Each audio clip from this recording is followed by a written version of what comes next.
Hello everyone, नमस्कार। एक बार फिर से आप सभी का बहुत बहुत स्वागत है लोधाज क्लासेस के यूट्यूब प्लेटफॉर्म पर। बीए फर्स्ट ईयर के लिए आइडिया ऑफ भारत वाली सीरीज के अंतर्गत दोस्तों हमारी चर्चा चल रही थी। लास्ट में लेक्चर नंबर 4 में हमने डिस्कस किया था भारतीय साहित्य की के गौरव की, भारतीय साहित्य के गौरव की। और भारतीय साहित्य के गौरव में एक बड़ा पार्ट हमने देखा था कि वैदिक साहित्यों का, अर्थात कि वेदों का एक बड़ा पार्ट रहा है जो कि हमारे भारतीय सभ्यता के गौरव रहे हैं। तो दोस्तों उसी क्रम को और थोड़ा सा आगे बढ़ाते हुए और फर्स्ट यूनिट के लास्ट सेशन पर हम चर्चा कर रहे हैं आज, और इस पर ही डिस्कस करते हुए आज हम बात करेंगे वेद साहित्य पर। जी हां दोस्तों, वेद साहित्य पर, तो भारतीय साहित्य के गौरव कहलाने वाले वेदों पर आज हम पूरे विस्तार से डिस्कस करने वाले हैं। दोस्तों ये हमारे फर्स्ट यूनिट का लास्ट टॉपिक का ही बचा हुआ कंटेंट था। बेसिकली लास्ट में हमने चर्चा की थी भारतीय साहित्य के गौरव वाले सेशन पर, तो उसमें हमने एक छोटा सा पार्ट देखा था कि वेदों को लेकर भी कुछ कंटेंट हमने वहां देखे थे। वो संभवतः थोड़ा बहुत मतलब कि उससे सामान्य सी जानकारी हमने समझने का प्रयास किया था।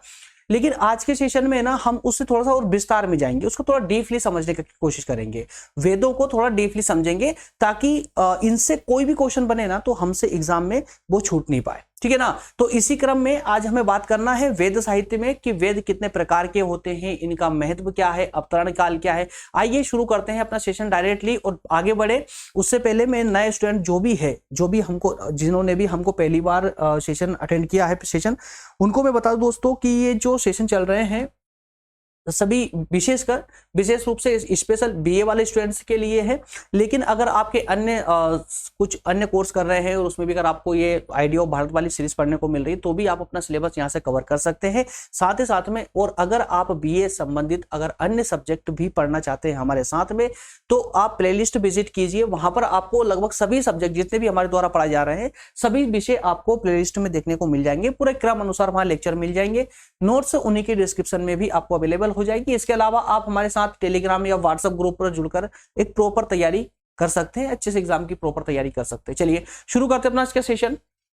आज हम क्या क्या बात करने वाले हैं, तो आज के सब्जेक्ट, आज के इस टॉपिक में हम इन 4 बिंदुओं के माध्यम से हम अपना आज का टॉपिक कवर करेंगे। सबसे पहले हम बात करेंगे वेदों के अर्थ की, वेद का अर्थ क्या है। ठीक है। इसके बाद हम बात करेंगे कि वेदों के प्रकार, अर्थात कि वेद कितने प्रकार के होते हैं। तो आगे बात करेंगे अवतरण काल की, वेदों के अवतरण काल की, अर्थात कि वेदों की उत्पत्ति कब हुई, और लास्ट में हम देखेंगे वेदों का महत्व क्या है। इस प्रकार से इन 4 बिंदुओं के माध्यम से आज हम अपना सेशन करेंगे कंप्लीट। क्लियर है।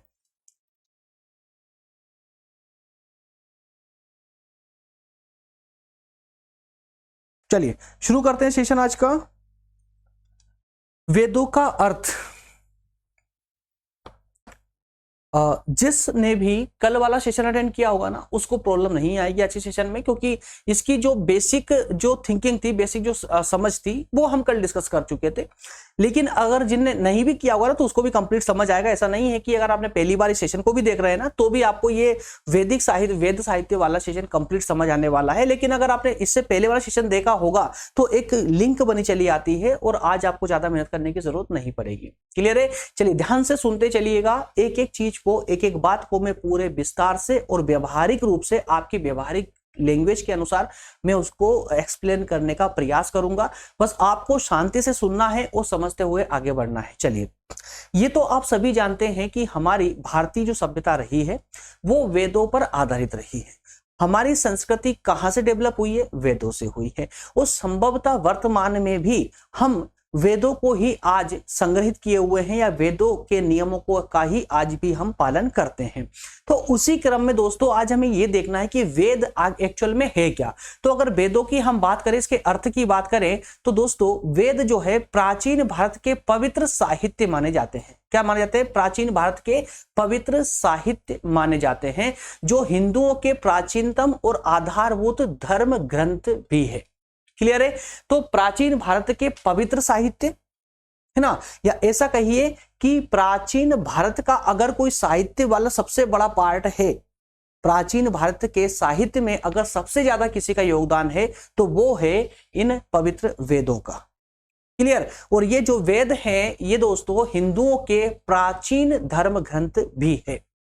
वेद विश्व के, ये जो वेद है जिनकी हम चर्चा कर रहे हैं, ये विश्व के सबसे पुराने साहित्यों की श्रेणी में आते हैं। सबसे पुराने साहित्यों में क्या, विश्व के सबसे पुराने साहित्य हैं। सबसे पुराने साहित्य और कितने पुराने हैं ये मैं अगली स्लाइड में आप लोगों को बताने वाला हूं, और हकीकत में आप भी चौंक जाएंगे जब आप इसका अवतरण काल पढ़ेंगे, समझेंगे तो, कि इनकी उत्पत्ति कब हुई थी, है ना, कैसे हुई थी। ये तो सामान्य तरीके से आपने पिछली बार में सुन लिया था कि श्रवण के रूप में थे, है ना, मौखिक रूप से इनका ज्ञान प्रदान किया जाता था, गुरुओं के द्वारा अपने शिष्यों को मौखिक रूप से ज्ञान दिया जाता था। आगे चल करके फिर काफी समय बाद ये लिपिबद्ध हो पाए थे, काफी समय बाद लिपिबद्ध हुए थे, है ना। तो भारतीय संस्कृति में वेद जो है वर्णाश्रम धर्म अर्थात कि हिंदू धर्म के मूल और सबसे प्राचीन ग्रंथ है। वेद शब्द की उत्पत्ति की अगर बात करें तो वेद शब्द जो है संस्कृत में एक शब्द है जिसे कहते हैं हम विद्ज्ञाने। क्या कहते हैं, विद्ज्ञाने। ये एक संस्कृत का एक शब्द है विद्ज्ञाने, और इसी शब्द से ही वेद शब्द की उत्पत्ति हुई है, इसी से हुई है। और इस शब्द का अर्थ होता है ज्ञान। क्या अर्थ होता है, ज्ञान। ध्यान दीजिएगा, वेद शब्द की उत्पत्ति कहां से हुई है, संस्कृत के विद्ज्ञाने शब्द से, और इस विद्ज्ञाने का अर्थ क्या होता है, ज्ञान। क्लियर है।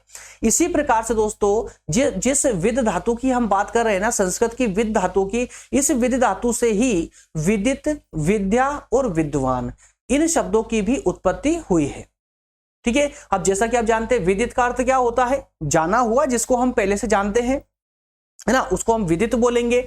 ज्ञान, विद्या को ज्ञान बोलते हैं, विद्वान को ज्ञानी बोलते हैं। तो इन शब्दों की उत्पत्ति भी संस्कृत के इस विद्ज्ञाने शब्द से ही हुई है, या इससे से मानी जाती है। क्लियर है। चलिए आगे बढ़ते हैं। अब हम बात करते हैं वेदों के प्रकारों की। तो दोस्तों आप सभी जानते हैं, भली बात बताने की आवश्यकता नहीं है कि वेद 4 प्रकार के होते हैं। ऋग्वेद होता है, यजुर्वेद, सामवेद और अथर्ववेद, ये 4 प्रकार पाए जाते हैं वेदों के। इसके बाद में जितने भी उपांग बने हैं, वेदांग बने हैं, उपनिषद बने हैं, सब में कहीं ना कहीं से दोस्तों इनका ही पार्ट लिया गया है, इन्हीं से ज्ञान लिया गया है, इन्हीं से जो है उनका मतलब कि इन चारों वेदों पर ही बाकी के सभी जितने भी ग्रंथ हैं वो सब आधारित है, इन चारों वेदों पर ही। क्लियर है। आइए तो एक एक वेद को दोस्तों थोड़ा सा सटीक रूप से और थोड़ा सा विस्तार देते हुए इनको समझने का प्रयास करते हैं कुछ कंटेंट के साथ में, ताकि आप एग्जाम में बेहतर तरीके से परफॉर्म कर पाए, अच्छे से लिख भी पाए। तो ये जो कंटेंट मैं आपको प्रोवाइड कर रहा हूं पर्याप्त है आप लोगों के लिए, इससे ज्यादा कंटेंट में आपको नहीं जाना है ना। ये कंटेंट पर्याप्त, अगर इतना कंटेंट भी अगर आपको याद है, इतनी कंटेंट की भी अगर आपको जानकारी है ना, तो आपकी समझ के लिए पर्याप्त है। आइए बात करते हैं ऋग्वेद की। तो जैसे कि मैंने लास्ट सेशन में भी बताया था कि ऋग्वेद जो है बाकी की जो 3 हमारे जो वेद है उन सबसे पुराना वेद है, प्राचीन वेद है। इसको 2 प्रकारों में बांटा गया है। ऋग्वेद को ध्यान से सुनते चलिएगा। ऋग्वेद सबसे पुराना वेद है। 4 वेद है हमारे पास, चारों में सबसे पुराना कौन सा है, ऋग्वेद है। सबसे पहले ऋग्वेद की ही उत्पत्ति हुई, पहली बात। दूसरा, इस ऋग्वेद को 2 प्रकारों में विभाजित किया गया है, 2 प्रकारों में, है ना। दोनों प्रकार ध्यान से सुनते चलिएगा, अपने आप समझ आ जाएगा। दोनों प्रकार, पहला जो प्रकार है, पहले प्रकार में इस ऋग्वेद के 10 मंडल बनाए, पहले 10 मंडल बनाए, अर्थात कि इसको पहले 10 भागों में तोड़ा, 10 भागों में विभाजित किया ऋग्वेद को, और उस प्रत्येक भाग को सूक्तों में विभाजित कर दिया। ध्यान दीजिएगा, ताकि इसको आसानी से समझा जा सके और प्रत्येक भाग के लिए अलग अलग ज्ञान दिया जा सके। तो ध्यान सुनिएगा, ऋग्वेद को पहले 10 मंडलों में विभाजित किया, 10 अलग अलग मंडल बनाए, और उनमें से प्रत्येक मंडल को भी सूक्तों में बांट दिया, है ना। और उन सूक्तों को भी रचनाओं में बांट दिया। ध्यान दीजिएगा क्या बोला मैंने, पहले 10 मंडल बनाए पूरे ऋग्वेद के, और प्रत्येक मंडल को सूक्तों में बांटा, ठीक है ना। प्रत्येक मंडल को सूक्तों में बांटा, और प्रत्येक सूक्त को भी कुछ ऋचाओं में बांट दिया। ऋचाओं में, इनको रचनाएं भी कहते हैं, ऋचाओं में बांट दिया, है ना। तो अब कहने का अर्थ यह है, इनको ऐसा समझिए कि पहले प्रकार की अगर हम बात करें तो पहले क्या करा, ऋग्वेद के 10 भाग बनाए, पूरे ऋग्वेद को 10 भागों में बांट दिया, है ना। और उस प्रत्येक भाग को भी कुछ अध्यायों में बांट दिया, है ना, चैप्टर में बांट दिया। और उन चैप्टरों को भी जो है कुछ पाठ में बांट दिया। जैसे पुस्तक में होता है ना हमारे पास अध्याय, है ना, भाग होता है, फिर उसमें कुछ अध्याय होते हैं, फिर उसके पाठ होते हैं, है ना। इस तरह से तो इस क्या था, 10 मंडल, उसके बाद कुछ सूक्त के बाद में ऋचाएं। तो ऐसे कुल मिलाकर के कितनी ऋचाएं हैं ऋग्वेद में, कुल मिलाकर जो ऋचाएं हैं वह 10,627 ऋचाएं, 10,627 ऋचाएं। तो आप ये कह सकते हैं कि पूरा ऋग्वेद प्रथम प्रकार के अनुसार पूरा ऋग्वेद जो है, ऋग्वेद में कितनी ऋचाएं हैं? तो 10,627 ऋचाएं हैं ऋग्वेद में। अगले भाग की बात करें, अगले प्रकार की बात करें, तो अगले प्रकार में इसको 64 अध्यायों में बांटा गया। किसमें? 64 अलग अलग अध्यायों में बांटा गया। कितनी? 64 में, ठीक है ना। और 64 अध्यायों को अष्टक में बांटा गया। किसमें? अष्टक में। अष्टक किसको बोलते हैं? अष्टक बोलते हैं 8 अध्यायों को मिलाकर के जो एक बंडल बनता है ना, वो पूरा बंडल अष्टक कहलाता है। तो ऐसे जब 64 अध्यायों को 8 अध्याय के अष्टक में बांटा गया तो कितने अष्टक बनेंगे? 8 बनेंगे, ठीक है ना। 8 8 जा कितने होते हैं दोस्तों? 64। 8 8 जा 64, ठीक है ना। तो एक अष्टक में कितने अध्याय थे? 8 थे। तो इस प्रकार से 8 अष्टक बन गए। क्लियर है। और उसके बाद में जो अष्टक बने, इस प्रत्येक अष्टक को जिसमें 8 अध्याय थे, उस प्रत्येक अष्टक को भी कुछ वर्गों में बांटा गया, है ना। और इन वर्गों में भी देखो ऐसे वर्गों की संख्या, आप ध्यान दीजिएगा यहां पर ऐसे वर्गों की संख्या कितनी थी? 2024। तो अब ध्यान देने वाली बात यह है कि ऋग्वेद को प्रथम प्रकार में जब हम बात कर रहे थे तो वहां देखा था कि 10 मंडलों में बांटा। उसके बाद उन मंडलों को सूक्तों में बांटा और प्रत्येक सूक्त में कुछ ऋचाएं डाल दी गई। तो ऐसे सभी सूक्तों की जितनी ऋचाएं थी वो थी 10,627 ऋचाएं। दूसरे प्रकार की बात करें तो दूसरे प्रकार में 64 अध्यायों में पूरे ऋग्वेद को बांटा गया। उन 64 अध्यायों में 8 अध्यायों को लेकर के अष्टक बनाए और इसे कुल मिलाकर के 8 अष्टकों में पूरा ऋग्वेद बट गया। और इन अष्टकों में भी कुछ वर्ग निर्धारित कर दिए, कुछ वर्गों में बांट दिए इन अष्टकों को, है ना। और अलग अलग वर्गों में की संख्या जो है अलग अलग अध्यायों के अनुसार थी। मतलब अलग अलग अध्यायों में इन वर्गों की संख्या अलग अलग थी। ऐसा नहीं है कि सभी वर्गों में सभी अध्यायों में एक जैसे वर्ग थे, ऐसा नहीं है। बल्कि कुछ अध्यायों में कुछ वर्गों की कुछ संख्या कम रही होगी, किसी में ज्यादा रही होगी, इससे कम ज्यादा थी। तो वर्गों की संख्या भिन्न भिन्न अध्यायों में भिन्न भिन्न थी, मतलब अलग अलग अध्यायों में अलग अलग थी।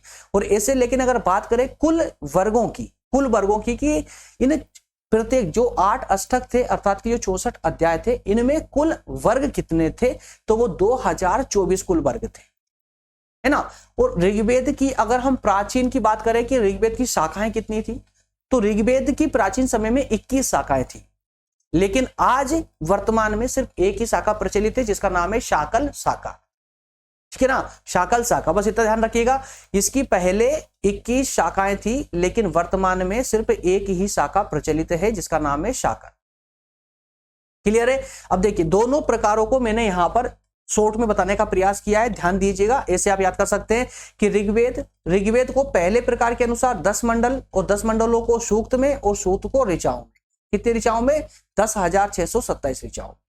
उसके बाद दूसरे प्रकार में 64 अध्यायों को 8 अध्यायों को मिलाकर के एक एक अष्टक में बांटा और प्रत्येक अष्टक में जो अध्याय थे उन अध्यायों को वर्गों में बांट दिया और प्रत्येक वर्ग अध्याय के अनुसार अलग अलग थे। ऐसे कुल जो वर्ग है वो 2024 वर्ग थे, ठीक है ना। तो ऋग्वेद से संबंधित इतना ज्ञान पर्याप्त है आपके एग्जाम के दृष्टिकोण से। आइए आगे बात करते हैं यजुर्वेद की। जो दूसरा वेद है यजुर्वेद, ये यजुर्वेद दोनों प्रकार की प्रधानता रखता है। दोनों कौन से प्रकार? गद्य की प्रधानता भी रखता है और पद्य की प्रधानता भी रखता है। तो गद्य और पद्य दोनों में ही इसके मंत्र उच्चारित किए गए हैं, मंत्र उसमें वर्णित किए गए हैं। इसमें यज्ञ कर्म की प्रधानता है, अर्थात कि यज्ञ की क्रिया विधि का पूरा वर्णन आपको यजुर्वेद में प्राप्त हो जाएगा। प्राचीन काल में इसकी शाखाओं की अगर बात करें तो 101 शाखाएं प्रचलित थी प्राचीन काल में, लेकिन वर्तमान में केवल 5 शाखाएं ही बची है। या ऐसे समझिए कि इस प्रारंभ में यजुर्वेद की 101 शाखाएं थी, लेकिन वर्तमान में इसकी मात्र 5 शाखाएं ही प्रचलित है। 5 शाखाएं कौन कौन सी है? एक है काटक, कपिष्टल, दूसरी कपिष्टल, तीसरी मैत्रायणी, तैत्तिरीय और वाजसनेयी। तो इस प्रकार से ये 5 शाखाएं मात्र यजुर्वेद की आज प्रचलित है। है ना। अब इनमें से यार देखिए कुछ शब्द आपको थोड़ा डिफिकल्ट भी लग रहे होंगे, कुछ लग रहे होंगे कि यार पहली बार आप पढ़ रहे हैं तो थोड़ा डिफिकल्ट है, लेकिन दोस्तों बार बार अगर आप रिवीजन लगाते हैं, बार बार इनको याद करने का प्रयास करते हैं, तो संभवतः आपको इतनी समस्या नहीं आएगी इनको याद करने की। इतने ज्यादा डिफिकल्ट भी नहीं है, आसान है। क्योंकि जो ज्यादा विचित्र होता है ना, देखिए शब्द देखिए यहाँ पर मैत्रेयणी, तैत्तिरीय, वाजसनेयी, ये थोड़े से विचित्र नहीं लग रहे, और आप अच्छे से जानते हैं किसी भी विचित्र को याद रखना बहुत आसान है ना। किसी भी विचित्र, आप सोचिए ना, आपकी अपनी पर्सनल लाइफ में सोचिए, कभी आपके सामने कोई ऐसी घटना घटी हो, कभी ऐसा कोई व्यक्ति आपके सामने आया हो, या कभी आपने कोई ऐसा दृश्य देखा हो जो एकदम विचित्र सा था, तो वो विचित्र आपको जीवन भर याद रहता है ना। तो ऐसे ही विचित्र शब्द तो आपको यहाँ पर देखने को मिल रहे हैं, तो जस्ट टेंशन मत लीजिएगा, ये शब्द आसानी से याद होंगे, है ना। बस जरूरत है आपको इनके समय देने की, तो समय दीजिए, इनको पढ़िए, समझिए, अपने आप याद होते चले जाएंगे। तो आपने क्या देखा, यजुर्वेद कौन सा है दोस्तों, यज्ञ की पूरी प्रक्रिया इसके अंतर्गत समाहित है, या यज्ञ कर्म की प्रधानता इसमें है। इसके अलावा 101 शाखाएं थी इसकी प्राचीन काल में, लेकिन 5 शाखाएं आज प्रचलित है, काटक, कपिष्टल, मैत्रेयणी, तैत्तिरीय और वाजसनेयी, है ना। ये 5 शाखाएं हैं। और इस वेद के 2 प्रकार हम कह सकते हैं, यजुर्वेद के 2 प्रकार हम कह सकते हैं, एक कृष्ण यजुर्वेद और दूसरा शुक्ल यजुर्वेद। कृष्ण यजुर्वेद और शुक्ल यजुर्वेद, ध्यान दीजिएगा। जैसे ऋग्वेद को हमने 2 प्रकारों में बांटा था, उसी प्रकार से यजुर्वेद भी, इसके भी 2 प्रकार होंगे, 2 प्रकार है, कृष्ण यजुर्वेद और एक शुक्ल यजुर्वेद। कृष्ण यजुर्वेद का संकलन महर्षि वेद व्यास ने किया था। जो पहली शाखा है, ये कहें कि पहले जो प्रकार है यजुर्वेद का, पहला जो प्रकार है कृष्ण यजुर्वेद, इसका संकलन महर्षि वेद व्यास ने किया, ठीक है ना। और इसको एक अन्य नाम से भी जानते हैं, किसको, कृष्ण यजुर्वेद की जो प्रकार है ना, इसको एक अन्य नाम से भी जानते हैं, क्या, किस नाम से, तैत्तिरीय संहिता के नाम से, तैत्तिरीय संहिता। कृष्ण यजुर्वेद को तैत्तिरीय संहिता के नाम से भी जानते हैं। क्लियर है, देखिए ना, इसकी शाखा देख लीजिए, ये तैत्तिरीय आ रहे ना, तैत्तिरीय, क्लियर है। तो तैत्तिरीय बोलिए या कृष्ण यजुर्वेद बोलिए, बात एक ही है, दोनों का एक ही है ना, अलग अलग नाम में मात्र दोनों के। तो इनका संकलन किसने किया था, महर्षि वेदव्यास ने किया था। इसमें मंत्र और ब्राह्मण, इन दोनों के ही भाग जो है मिश्रित है, मतलब कि इसमें मंत्रों का उच्चारण भी है और ब्रह्म ज्ञान भी इसमें दिया गया है, या हालांकि ब्रह्म ज्ञान को लेकर के अथर्ववेद है विशेष रूप से, लेकिन मंत्र और ब्रह्मांड, माफ कीजिएगा, मंत्र और ब्रह्मांड के बारे में इसमें पर्याप्त रूप से बताया गया है। इसमें पर्याप्त सामग्री मिलती है जिससे हम मंत्रों के बारे में और ब्रह्मांड के बारे में विशेष रूप से जान सके। इसका जो दूसरा प्रकार है शुक्ल यजुर्वेद, अगर शुक्ल यजुर्वेद की बात करें तो इसे सूर्य ने याज्ञवल्क्य को उपदेश के रूप में दिया था। इसमें 15 शाखाएं थी, लेकिन वर्तमान में इसमें एक शाखा और जुड़ गई, कौन सी, माध्यान्ह दिन शाखा और जुड़ गई, और इस माध्यान्ह दिन का दूसरा नाम है वाजसनेयी, जो आपको ऊपर यहां देखने को मिल जाएगी, ये वाजसनेयी शाखा, ठीक है ना, वाजसनेयी शाखा। तो इनके जो उपनाम है ना, उनको भी याद रखिएगा। जैसे तैत्तिरीय संहिता किसका नाम था, कृष्ण यजुर्वेद का, है ना। वाजसनेयी का दूसरा नाम क्या है, माध्यान्ह दिन, है ना, माध्यान्ह दिन। तो ये अलग अलग जो नाम है ना, इनको भी याद रखने का प्रयास करना। तो इसकी कुल मिलाकर पहले 15 शाखाएं थी, लेकिन वर्तमान में एक शाखा इसमें और जुड़ जाने से अब कुल मिलाकर 16 शाखाएं इसकी हो जाती है, ठीक है। इसमें 40 अध्याय हैं, यजुर्वेद में 40 अध्याय हैं, 303 अनुवाक है और 1975 मंत्र है। कितने, 1975 मंत्र है। अंतिम जो 40वां अध्याय है, ये ईशावास्योपनिषद है। क्या है, ईशावास्योपनिषद है। क्लियर है, बस इतना ही यजुर्वेद के अंतर्गत। कोई डाउट यहां तक का नहीं है, आगे बढ़ते हैं। सामवेद की बात करते हैं। सामवेद एक ऐसा वेद जो भारतीय संगीत का मूल है या भारतीय संगीत का स्रोत है। भारतीय जो संगीत है ना, पूरी तरह किस से लिया गया है, तो सामवेद से लिया गया है। क्लियर है। तो इसमें कहना अतिशयोक्ति नहीं होगी कि इसमें गान विधा का भंडार है, गान विधा का भंडार है, अर्थात कि संगीत का ये भंडार है। भारतीय संगीत का ये सामवेद मूल रहा है। ऋचाओं को, मतलब इसमें है ना, ऐसी ऋचाओं को ही संकलित किया गया है जिनको गा करके, है ना, बोलकर नहीं बल्कि गाकर प्रस्तुत किया जा सके। तो इस सामवेद में जितनी भी ऋचाएं हैं सबकी सब गा करके प्रस्तुत की जा सकती हैं। पहले इसकी 101 शाखाएं थी, कितनी 1001 शाखाएं थी, 1001, लेकिन आजकल सिर्फ 3 ही प्रचलित रह चुकी है। कौन कौन सी? कोथमीय, जैमिनीय और राणायनीय, 3 शाखाएं इसकी प्रचलित है आज वर्तमान में। कितनी टोटल सामवेद की कितनी शाखाएं थी? 1001 शाखाएं थी, 1001 शाखाएं थी, और वर्तमान में इसमें सिर्फ 3 शाखाएं प्रचलित है, कोथमीय, जैमिनीय और राणायनीय। ठीक है, राणायनीय। इसको 2 भागों में बांटा गया है। अब ऋग्वेद को भी 2 प्रकारों में बांटा गया था, यजुर्वेद को भी 2 प्रकार में बांटा गया था, तो सामवेद को भी 2 प्रकारों में बांटा गया है ना। 2 प्रकार, ध्यान रखना, 2 प्रकारों के नाम ये जरूर याद रखना आप लोगों को। ठीक है, तो उसी प्रकार से सामवेद को भी 2 प्रकारों में बांटा गया है। पहले प्रकार को क्या कहते हैं? पूर्वाचिक। क्या कहते हैं? पूर्वाचिक। दूसरे प्रकार को कहते हैं हम उत्तराचिक। पूर्वा उत्तरा, क्लियर है? पूर्वा उत्तरा, तो पूर्वाचिक और उत्तराचिक 2 भागों में बांटा गया। अब दोनों का खंडन देख लीजिए ध्यान से और उसको समझ लीजिए। देखिए, जो पहला भाग था पूर्वाचिक, इस पूर्वाचिक भाग में 4 कांड है। कितने कांड हैं? 4 कांड है। 4 कांड है, उन कांडों के नाम याद कर लिए। 4 कांड कौन कौन से हैं? आग्नेय कांड, ऐन्द्र कांड, पवमान कांड और आरण्य कांड। चारों के नाम याद होना चाहिए, आग्नेय, ऐन्द्र, पवमान और आरण्य। आग्नेय, ऐन्द्र, पवमान और आरण्य, 4 कांड के नाम। कौन से भाग में? पहले वाले भाग में। कौन सा भाग है पहला? पूर्वाचिक भाग। पूर्वाचिक किसका? सामवेद का। तो सामवेद को 2 भागों में बांटा गया है, पूर्वाचिक और उत्तराचिक। पूर्वाचिक जो प्रथम भाग है इसको भी 4 कांडों में बांटा गया है। 4 कांडों के नाम आग्नेय कांड, ऐन्द्र कांड, पवमान कांड और आरण्य कांड। चारों कांडों को अगर मंत्र मिला लिए जाए, चारों कांडों में कितने मंत्र को संकलित किया गया है? तो इसमें 640 मंत्रों का उच्चारण किया गया है चारों कांडों में, चारों कांड में। वो 10 मंत्र इसमें और जोड़ लीजिए। किस आप 10 मंत्र और क्यों जोड़ लें?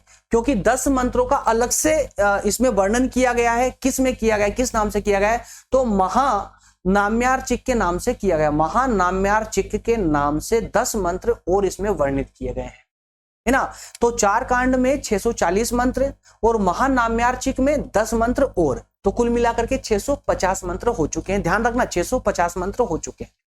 650 मंत्र इसके प्रथम भाग में हो चुके हैं। ठीक है ना। अब आइए इसके दूसरे भाग पर। दूसरा भाग कौन सा था? उत्तरार्चिक। ठीक है, उत्तरार्चिक। तो उत्तरार्चिक को 21 अध्यायों में बांटा गया, 21 अध्यायों में, और 9 प्रपाठक हैं इसके। इसमें कुल 1225 मंत्र। कितने? 1225 मंत्र। ठीक है ना। पूरे जो 21 अध्याय हैं, 21 अध्यायों में 1225 मंत्र बताए गए हैं। तो अब ध्यान दीजिएगा, पहले वाले भाग में 650 मंत्र थे और दूसरे वाले भाग में 1225 मंत्र थे। दोनों को जोड़ दे तो हमें कुल प्राप्त हो जाएंगे सामवेद में कुल मंत्रों की संख्या। तो इस तरह हम कह सकते हैं कि सामवेद में कुल मंत्र जो है 1875 मंत्र है। कितने? 1875 मंत्र। इसमें अधिकतर मंत्र जो है ना वो ऋग्वेद से लिए गए हैं, उससे ऋग्वेद से लिए गए हैं। उपासना का प्रवर्तक भी इसको कहा जाता है, देवों के उपासना का प्रवर्तक भी इसको कहा जाता है। क्या क्लियर है यहां तक का?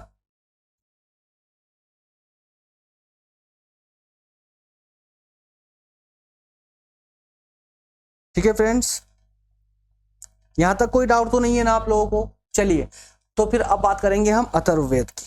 अथर्ववेद की चलिए चर्चा कर लेते हैं। इसमें ज्यादा नहीं है, इसमें भी छोटा सा ही पार्ट है अथर्ववेद में, लेकिन बहुत इंपॉर्टेंट है ये भी। वर्तमान में इसका प्रचलन बहुत ज्यादा आज भी बना हुआ है।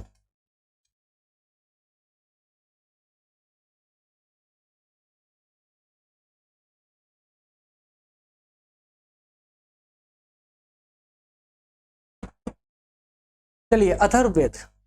अथर्ववेद की बात करें तो वर्तमान में जो जादू टोने चलते हैं, है ना, तंत्र मंत्र की विद्या, है ना, जो आपने कभी नाम सुना होगा लाल किताब, है ना, ये किस पर आधारित है? ये अथर्ववेद पर ही आधारित है। इसके अलावा अथर्ववेद में गणित, विज्ञान, आयुर्वेद, समाज शास्त्र, कृषि विज्ञान, ये सब विषय अथर्ववेद पर ही वर्णित है। ध्यान दीजिएगा, गणित, विज्ञान, आयुर्वेद ना, स्वास्थ्य विज्ञान, समाज शास्त्र और कृषि विज्ञान, ये सब अथर्ववेद पर ही आधारित है। कुछ लोग इसमें मंत्र तंत्र खोजते हैं, जादू टोना, है ना। ये वेद जो है, ये वेद ब्रह्म ज्ञान का उपदेश भी देता है और मोक्ष का उपाय भी बताता है। अथर्ववेद ब्रह्म ज्ञान का उपदेश भी देता है, अर्थात कि ब्रह्म ज्ञान भी बताता है आपको, और मोक्ष का रास्ता भी बताता है। तो इसी कारण से इसे ब्रह्म वेद के नाम से भी जाना जाता है। अथर्ववेद को ब्रह्म वेद के नाम से भी इसे जाना जाता है। ठीक है, यहां तक कोई समस्या बताइए, है ना। आगे देखिए, अब जैसे हमने देखा था ना कि जो हमारा सामवेद था, सामवेद का जो प्रथम भाग था उसको 4 कांडों में विभाजित किया गया था। अथर्ववेद को 20 कांडों में विभाजित किया गया है। कितने में? 20 कांडों। 20 कांडों में बांटा गया है अथर्ववेद को, 20 कांडों में बांटा गया है। प्रत्येक कांड में कई सूत्र है। प्रत्येक कांड में 20 कांड में पूरे अथर्ववेद को विभाजित कर दिया। 20 कांडों में विभाजित करने के बाद में हर एक कांड में कई सूत्र बनाए गए। प्रत्येक कांड में कुछ सूत्र बनाए गए। सूत्र किस लिए? कि यार एक जैसे मान लेते हैं कि कोई गणित से संबंधित कुछ मंत्र है, गणित से संबंधित कुछ मंत्र है ना, और कुछ मंत्र है आपके विज्ञान से संबंधित। तो क्या करेंगे, गणित से संबंधित जो मंत्र है उनका एक बंडल बनाएंगे, सारे मंत्रों को इकट्ठा करेंगे तो उसको एक सूत्र में बना दिया उन सब के लिए। तो फलाने सूत्र में सिर्फ गणित से संबंधित मंत्र मिलेंगे, दूसरे सूत्र में विज्ञान से संबंधित मिलेंगे, अगले सूत्र में आयुर्वेद से संबंधित। इस प्रकार से अलग अलग सूत्र बना दिए और प्रत्येक सूत्र में कुछ मंत्र डाल दिए, मंत्र है, ठीक है ना। तो इस वेद में कुल मंत्रों की अगर हम बात करें तो 5977 मंत्र है टोटल, पूरे 20 कांडों में ही, या कहें कि पूरे अथर्ववेद में 5977 मंत्र है। क्लियर है? आजकल इसकी सिर्फ 2 शाखाएं प्रचलित है। 2 शाखाएं कौन कौन सी है? शोणिक और पिपलाद। शोणिक और पिपलाद, ये 2 शाखाएं आजकल प्रचलित है। अथर्ववेद का विद्वान चारों वेदों का ज्ञाता माना जाता है। जिसको अथर्ववेद का ज्ञान होगा उसको चारों वेदों का ज्ञान होगा। क्यों? क्योंकि अथर्ववेद जो है बाकी के तीनों वेदों पर आधारित है। इसकी जो सामग्री है पिछले तीनों वेदों से कहीं ना कहीं से प्रभावित है, ली गई है। तो यह माना जाता है कि जिसको भी अथर्ववेद का ज्ञान है, हम ये मान लेते हैं कि उसे चारों वेदों का ज्ञाता है, वो व्यक्ति चारों वेदों का ज्ञान है उसके पास। जैसे देखिए, यज्ञ में ऋग्वेद को पढ़ने वाले को हम होता कहते हैं, और ये होता ही यज्ञ में क्या करता है? देवों का आह्वान करता है। उसी प्रकार से सामवेद को का ज्ञाता उद्दाता कहलाता है। सामवेद को पढ़ने वाला या सामवेद का ज्ञाता क्या कहलाता है? उद्दाता कहलाता है। जो साम गान करता है, ये जो किसमें? यज्ञ में, है ना। जब यज्ञ होता है तो ऋग्वेद को पढ़ने वाला देवों का आह्वान करता है, और उसी यज्ञ में सामवेद को पढ़ने वाला साम गान करता है, मतलब कि जो उसके मंत्र होते हैं उनको गा करके प्रस्तुत करता है। यजुर्वेद का जो ज्ञाता होता है वो अधर्व्यु कहलाता है, और वो देव कोटि कर्म का विधान करता है। विधान गलत लिखा है, वो विधान करता है। अथर्ववेद को पढ़ने वाला ब्रह्म पूरे यज्ञ कर्म पर नियंत्रण रखता है। तो एक यज्ञ होने पर चारों वेदों के ज्ञाताओं का वहां होना आवश्यक है। चारों वेदों के ज्ञाता अपना अपना कार्य बड़े सटीक रूप से करते हैं। क्लियर है? चलिए, तो अब हमारा अगला पड़ाव स्टार्ट हो चुका है। अब हम बात करेंगे पॉइंट नंबर 3 के अंतर्गत वेदों का अंतरण काल। इसका मतलब है कि वेदों की उत्पत्ति क्या है। अवतरण काल का मतलब होता है उत्पत्ति कि वेदों की उत्पत्ति कब से मानी जाती है। थोड़ा सा अचंबा लगेगा, लेकिन सुनिए ध्यान से। वेदों का अवतरण काल की अगर हम बात करें तो वेदों की उत्पत्ति जब सृष्टि की उत्पत्ति हुई उसी समय से मानी जाती है। वेदों की उत्पत्ति सृष्टि की उत्पत्ति के समय से मानी जाती है, और यह माना जाता है कि जब सृष्टि की उत्पत्ति हुई थी उस समय वेदों की उत्पत्ति हुई, और जब उस समय जब वेद जब प्रारंभिक रूप में थे तो ये लिखित अर्थात कि लिपिबद्ध नहीं थे, बल्कि ये सिर्फ श्रुति के आधार पर, श्रुति के रूप में थे। उस श्रवण के आधार पर और मौखिक रूप से इसका ज्ञान दिया जाता था, है ना। तो सृष्टि के निर्माण के समय से वेदों की उत्पत्ति मानी जाती है, और इस आधार को अगर हम पकड़ ले तो अंदाजा लगाइए आज वेद कितने पुराने हो चुके हैं। अर्थात कि वेद जो है, वेद 1000, 2000, 10,000, 20,000 या लाख, 2 लाख साल पुराने नहीं, बल्कि पूरे 1,96,98,53,117 वर्ष पुराने हैं। कितने? एक बार में याद भी नहीं होगा डेटा, याद करिए। 1,96,00,000, माफ कीजिएगा, 1,96,08,53,117 वर्ष पुराने। चारों वेद, वेद अवतरण के बाद, ये जो वेद, जब वेदों की उत्पत्ति हुई तो काफी लंबे समय तक ये श्रुति के रूप में रहे। श्रुति के रूप में रहे, श्रुति का मतलब जब वेदों का ज्ञान मुंह से बोल करके दिया जाता था, मौखिक रूप से दिया जाता था, लिपिबद्ध नहीं थे, मतलब पुस्तकों के रूप में या ग्रंथ के रूप में नहीं थे। ठीक है, आगे चल करके काफी लंबे समय बाद कुछ ऋषि मुनियों ने इनको लिपिबद्ध करना प्रारंभ कर दिया, इसके ज्ञान को लिपिबद्ध करना प्रारंभ कर दिया।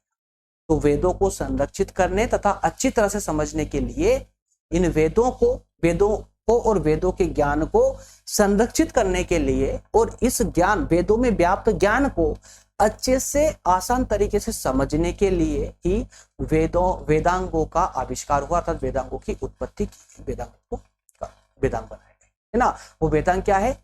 वेदांग का मतलब क्या होता है? वेदों के अंग, है ना। लास्ट वाले सेशन में हमने अच्छे से समझा था वेदांग को, है ना। तो वेदों से ही क्या बने? वेदांग बने। क्यों बने वेदांग? ताकि उन वेदों के जो ज्ञान है उसको संरक्षित रखा जा सके और वेदों को आसानी से समझा जा सके। क्लियर है?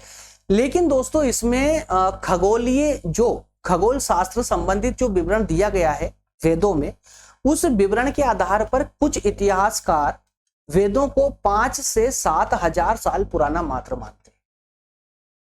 लेकिन आत्मचिंतन के द्वारा ये प्रूफ, अर्थात कि साबित हो जाता है कि जैसे हर 7 दिन में एक हफ्ता पलट जाता है, पुनः रविवार आ जाता है, उसी तरह से जो खगोलीय घटनाएं होती है ना, ये इसी हफ्ते की तरह ही बार बार रिपीट होती है ना। तो खगोलीय घटनाओं का वर्णन वेदों में किया गया है। सोचिए, 1,96,08,00,000 है ना, तो 53,117 वर्ष पुराना, इतना पुराना समय, इतने पुराने समय में खगोल शास्त्र, पृथ्वी कैसी गोल है, सूर्य के चक्कर लगा रही है, सूर्य पृथ्वी के चक्कर लगा रहा है, ये सारी बातों का वर्णन वेदों में व्याप्त है।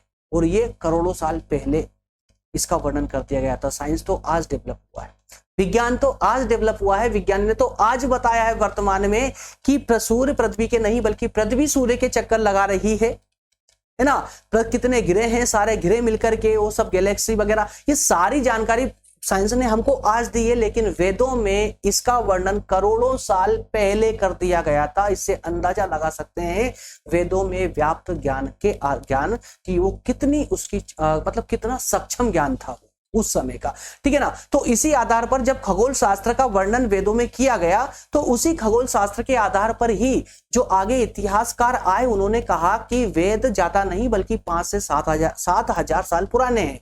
लेकिन जब आत्मचिंतन अर्थात जब उनको अच्छे से समझा गया, तब पाया गया कि जैसे हर एक हफ्ते के बाद पुनः रविवार, संडे का रिपीटेशन होता है बार बार, उसी तरह से खगोलीय घटनाएं भी बार बार रिपीट होती है। इसलिए जो इन इतिहासकारों ने खगोलीय विवरण के आधार पर जो धारणा व्यक्त की है वो सही नहीं कही जा सकती है।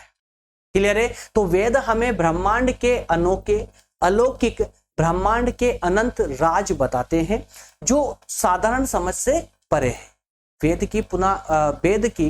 वेद की पुरातन नीतियां, मतलब प्राचीन नीतियां, ज्ञान इस दुनिया को न केवल समझाते हैं अपितु इसके अलावा वे दुनिया को पुनः सुचारू तरीके से चलाने में मददगार भी साबित होते हैं। मतलब कि वेदों में उस हर प्रकार का, हर कैटेगरी का ज्ञान संकलित किया गया है, जिसके द्वारा उस समय, प्राचीन समय में ही नहीं बल्कि वर्तमान में भी हम समाज के संचालन के लिए उनका सहारा ले सकते हैं और संभवतः विश्व ले भी रहा है ना।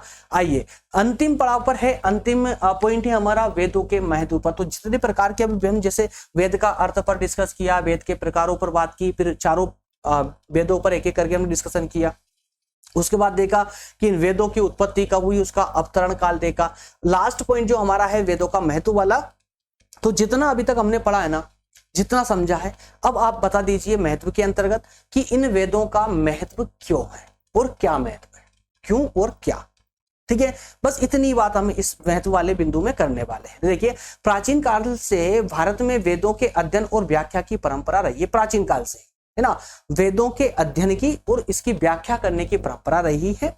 वैदिक सनातन धर्म के अनुसार, वैदिक सनातन धर्म के अनुसार मतलब कि हिंदू धर्म के अनुसार, है ना, इतना लंबा याद नहीं हो रहा ना तो सिंपल बोलना, हिंदू धर्म के अनुसार वैदिक काल में ऋषि मुनियों और दार्शनिकों ने शब्द प्रमाण के रूप में, शब्द प्रमाण के रूप में मतलब कि जो हमारे ऋषि मुनि थे या इतिहासकार थे, जो दार्शनिक थे, उन्होंने जब कोई बात कही, वो जब उसको प्रूव करने के लिए, भाई कोई बात आप कहते हो तो उसका प्रूफ रखना पड़ता है ना, एविडेंस रखना पड़ता है कि किस आधार पर कह रहे हो।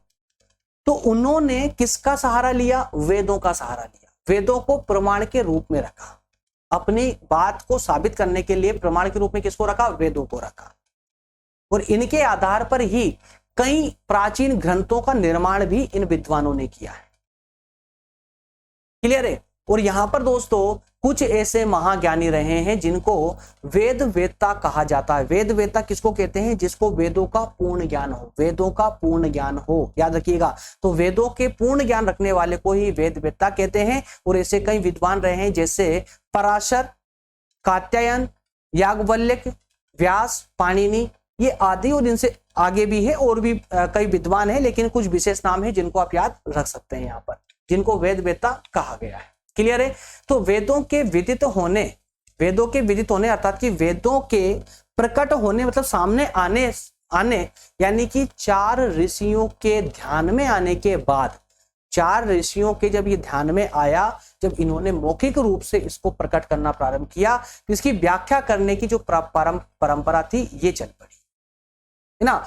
जैसे ही वेदों का जो ज्ञान था ना वो सामने आने लगा, वैसे ही अब इस ज्ञान की व्याख्या प्रारंभ हो गई। वो जैसे ही व्याख्या प्रारंभ हुई ना, हजारों धर्म ग्रंथ बनना प्रारंभ हो गए इसी ज्ञान के आधार पर। तो इतिहास जैसे कि महाभारत बना, जिसे महाकाव्य कहा जाता है, पुराणों की रचना हुई, वेदांगों की, कई प्रकार के और उपनिषद वगैरह पता नहीं कितने ग्रंथों की रचना हुई है। सभी ग्रंथों का जो व्याख्यान है ना इसी पर आधारित है, इसी का स्वरूप लिए हुए है। प्राचीन काल और मध्य युग में जो शास्त्रार्थ हुए वो इसी व्याकरण के कारण हुए, इसी के व्याकरण के कारण हुए। वेद वेत्ता महर्षि स्वामी दयानंद सरस्वती के विचार में ज्ञान, कर्म, उपासना और विज्ञान वेदों के ही विषय हैं। कौन कौन?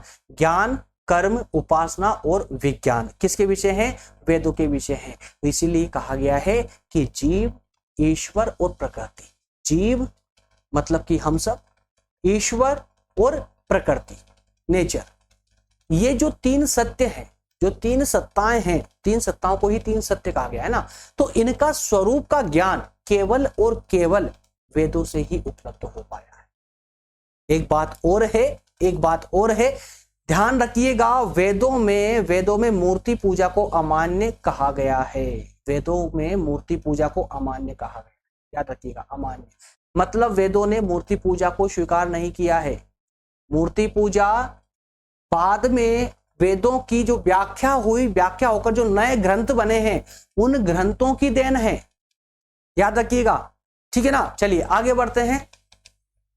कणाद, ये भी एक वेद वेत्ता थे। कणाद ने वेद को दर्शन और विज्ञान का भी स्रोत माना है। दर्शन शास्त्र और विज्ञान इसका स्रोत माना है। इन्होंने कहा है कणाद ने कि दर्शन शास्त्र और विज्ञान का जो अस्तित्व पनपा है, जिस पर शुरुआत हुई, जिस पर इसकी नींव डली है ना, वो वेदों का ही ज्ञान था। हिंदू धर्म के अनुसार या वैदिक धर्म के अनुसार या इसे मानिए कि जो हम इस्तेमाल करते हैं बार बार की हिंदू धर्म, दोस्तों एक बात याद रखिएगा, यहाँ पर मैं इसलिए इसको रोक रहा हूं। देखिए, इसको कंफ्यूज करने के लिए आपसे एग्जाम में कुछ टर्म आपको दे दी जाएगी। एक तो यही रहेगा हिंदू धर्म, ये बताना भी चाहता था, अच्छा वो याद आ गया। हिंदू धर्म, जब कोई आपसे प्रश्न पूछा जाएगा ना तो हिंदू धर्म के अनुसार वेदों की व्याख्या कीजिए। एग्जाम्पल ले रहे प्रश्न का, प्रश्न कुछ और भी हो सकता है, लेकिन हिंदू धर्म वाले टर्म को पकड़िए। हिंदू धर्म, इसके स्थान पर एक आ सकता है आपसे सनातन धर्म, सनातन धर्म के आधार पर, और एक आपसे हो सकता है ब्राह्मण, ब्राह्मण धर्म, ब्राह्मण धर्म भी पूछा सकता है। एक हो सकता है वैदिक धर्म,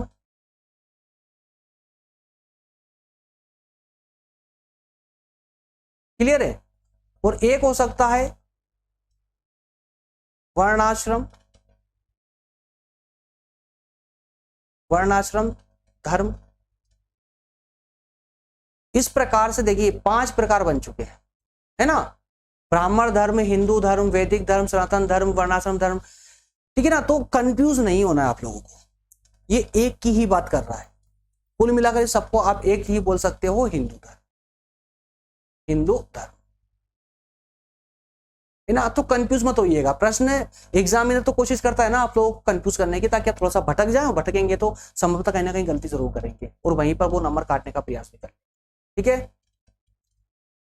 चलिए इसको इरेज करते हैं,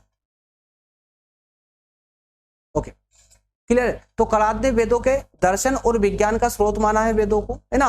और इसी के साथ में सबसे प्राचीन नियम, वेद हिंदू धर्म के में जो सबसे प्राचीन नियम था, सबसे प्राचीन नियम क्या नाम था उस प्राचीन नियम का? वेदो अखिलो धर्म मूलम, खिल रहित वेद, क्या नाम था पूरा इसका? एक प्राचीन नियम है और ये नियम दिया था महर्षि मनु ने, विधाता महर्षि मनु ने ये नियम दिया था। ये सबसे प्राचीन नियम है, किसने दिया था? महर्षि मनु ने, है ना।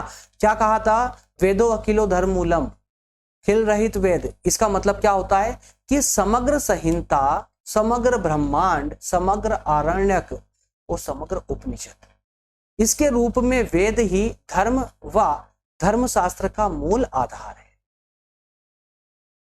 इस नियम के द्वारा इन्होंने कहा कि समग्र जितनी संहिताएं हैं, आरण्यक है, ब्रह्मांड है, उपनिषद, सब जो है वेद ही है और वेद ही धर्म और धर्मशास्त्र का मूल आधार है। इनको लेकर जितनी भी व्याख्याएं हुई है सबके आधार कहीं ना कहीं वेद ही कहलाते हैं। आगे कहा कि न केवल धार्मिक किंतु ऐतिहासिक दृष्टि से भी वेदों का असाधारण महत्व है।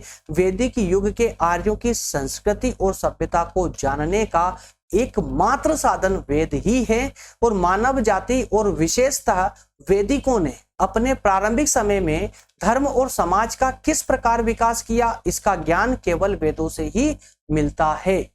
ठीक है ना। आगे है भारतीय भाषाओं का मूल स्वरूप, इसको देख लीजिए। भारतीय भाषाओं का मूल स्वरूप भी वेदों में ही छुपा हुआ है। भारत में जितनी भी भाषाएं बोली जाती है ना, सारी भाषाओं का कहीं ना कहीं का जो मूल स्वरूप है, जहां से वो भाषा पनपी है, आई है, वो कहीं ना कहीं इन वेदों से ही आई। क्लियर है।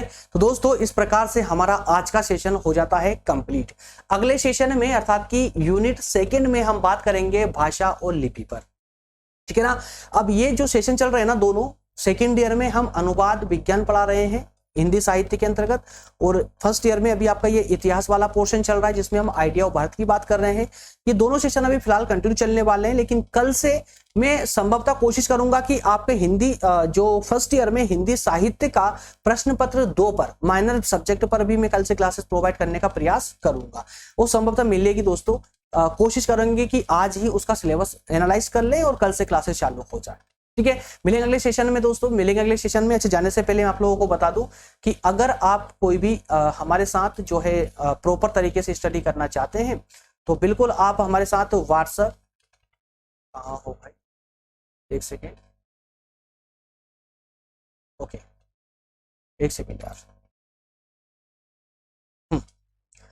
तो दोस्तों अगर आप प्रॉपर तरीके से BA first second third year तक कंप्लीट स्टडी करना चाहते हैं तो आपको कंप्लीट सारी व्यवस्थाएं दी गई है। व्हाट्सएप ग्रुप दिया गया है, टेलीग्राम ग्रुप दिया गया है, ठीक है ना, और अन्य इंस्टाग्राम, फेसबुक, ट्विटर, ये सब पर तो ठीक है फॉलो कर सकते हैं, आपकी इच्छा कीजिएगा।